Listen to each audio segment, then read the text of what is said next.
Call to the honourable member for Dunkley. Thank you, Speaker. My question is to the Treasurer.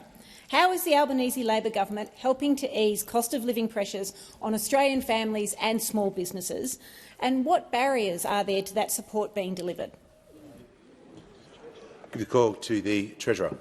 Thank you very much, Mr Speaker. I thank the member for Dunkley for her question. That's her first question to me this week about the cost of living, but it's more than the Shadow Treasurer has asked me this week. This side of the House, Mr Speaker, we understand Australians are under pressure from a combination of moderating but still too high inflation and higher interest rates and the impact of global turbulence.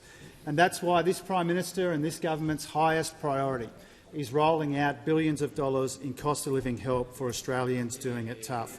And we're doing that in a way that takes some of the edge off these cost-of-living pressures without adding to inflation in our economy. And we're doing that by targeting the relief to where the pressures are most acute, like rent and out-of-pocket health costs and electricity. And we're doing that at the same time as we're getting the budget in much better nick, as the Prime Minister said, a $100 billion turnaround in the cash balance for last year, and we're investing in the foundations of a stronger economy and a better future for more of our people. Now, when we came to office, quarterly inflation was higher, unemployment was higher, deficits were bigger, debt was higher, and that was costing Australians more in interest.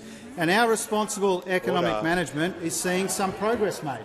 But we know that times are still tough, our economy will soften, and the pressures on the budget are intensifying rather than easing.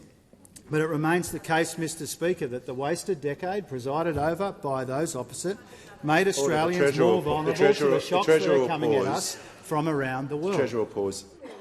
The acting leader of the opposition is getting closer, maybe a bit far away, but I'm hearing her louder and louder. So I'll just ask her to cease interjecting for the remainder of this answer. Give the call to the Treasurer.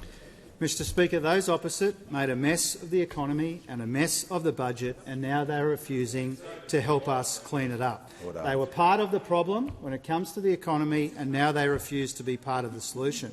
And we know that because at almost every turn they have tried to block our efforts to help people through difficult times. They had a chance to vote for caps on gas prices. Instead, they voted for higher energy prices.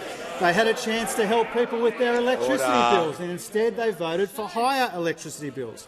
They had a chance to help people with the cost of their medicines. Instead, they want to vote for even more expensive medicine for people with chronic conditions. They had a chance to help build more homes. Instead, they voted for fewer homes and therefore higher rents. Mr Speaker, if those opposite really understood the pressures that people are under, they wouldn't have voted again and again against helping them with their energy costs and their medicine costs, and they wouldn't have hidden, as the member for Hume did, the higher electricity costs from the Australian public. Now, Mr Speaker, if those opposite had any economic credibility whatsoever, they would acknowledge that rates were rising and quarterly inflation peaked back when the member for Hume was the worst minister in the worst government since Federation. If they had any credibility, they would acknowledge that inflation's moderating, we've got billions of dollars of help rolling out, we've got the first surplus in 15 years, and we've got 500,000 jobs created on our watch. Cost of living is the highest priority of this government, even if those opposite couldn't give a stuff.